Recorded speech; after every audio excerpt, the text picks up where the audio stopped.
आदाब स्टूडेंट्स, आज 23 जून है। ठीक है, क्लास 8 सब्जेक्ट इंग्लिश हम कर रहे हैं पोएम द ब्रूक।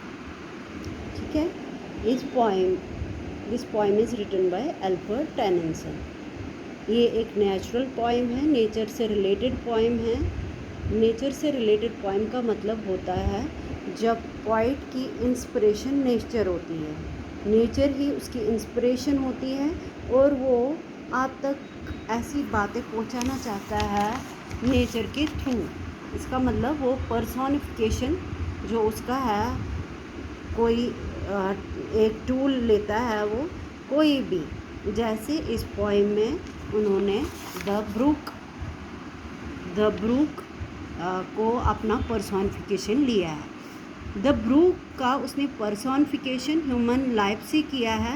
जिस तरह ह्यूमन बीइंग्स जब पैदा होते हैं, एक जन्म लेते हैं, बर्थ लेते हैं, उसी तरह ये ब्रूक भी जन्म लेती है, पैदा होती है। कहाँ है? हॉन्ट्स ऑफ हूट एंड हर्न से, वहाँ पे उन जगहों पे जहाँ पे वाटर बर्ड्स ने अपना घर बसेरा किया होता है।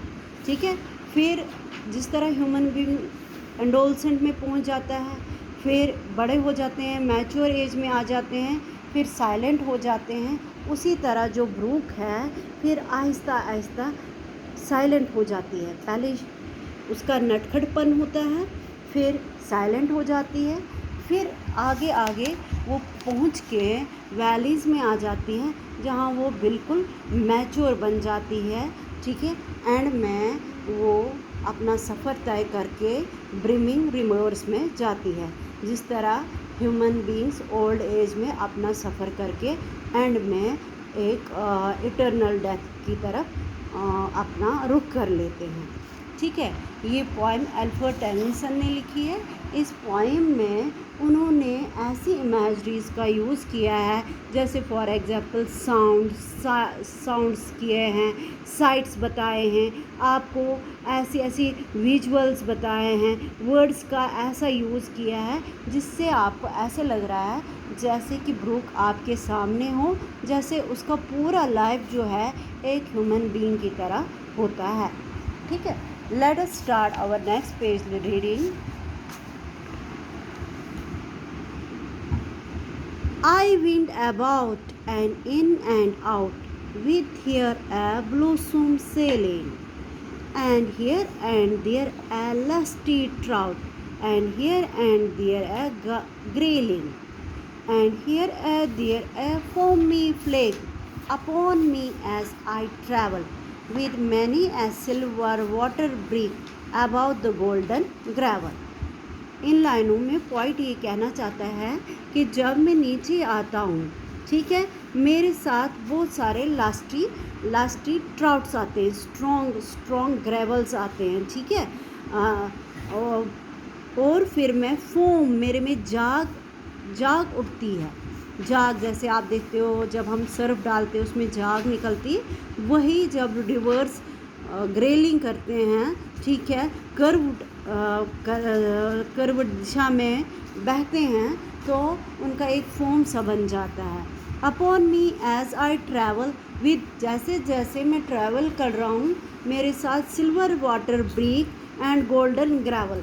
गोल्डन ग्रेवल यहाँ पे बताया गया है कि मिट्टी, मैं अपने साथ मिट्टी को ले आता हूँ, स्मॉल स्टोन्स को ले आता हूँ, ठीक है, अपने साथ, and draw them all along and float to joining Brin.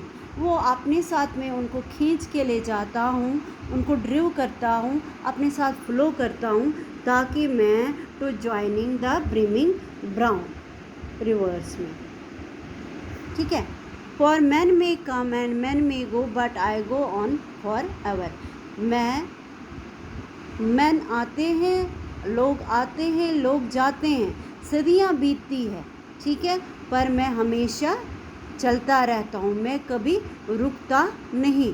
I steal by lawns and grassy plots. मैं कहाँ से? मैं चोरी से लॉन से गुजरता हूँ, ग्रासी प्लॉट से। आई स्लाड बाय हेजल कोवर। ठीक है। स्मॉल ट्री, हेज़ल होता है स्मॉल ट्री, जिसमें जैसे अखरोट के पेड़ होते हैं ना, वही।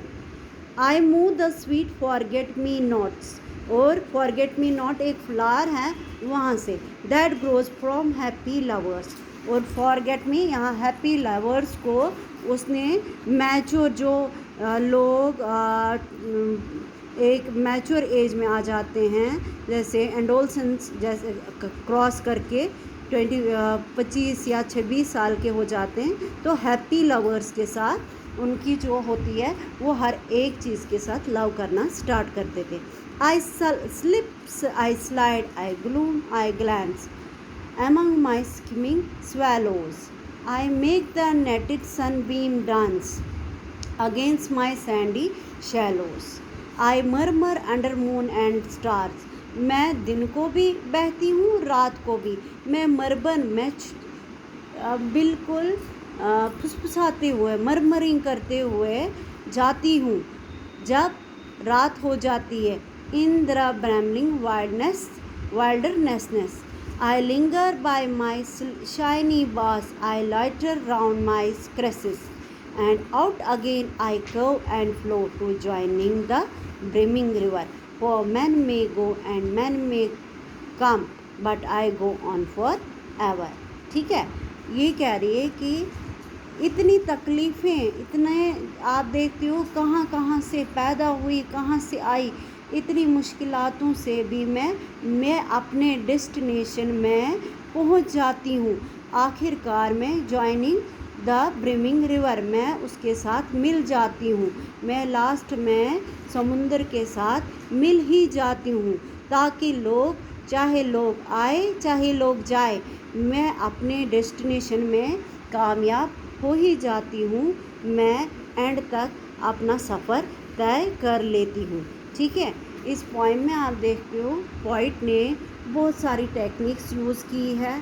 इसमें उन्होंने इमेजरी भी यूज़ की है, इसमें इन्होंने पर्सोनिफिकेशन भी यूज़ की है, अल्टरेशंस भी की यूज़, बहुत जगह पे रिपीटिशंस भी यूज़ किए हैं।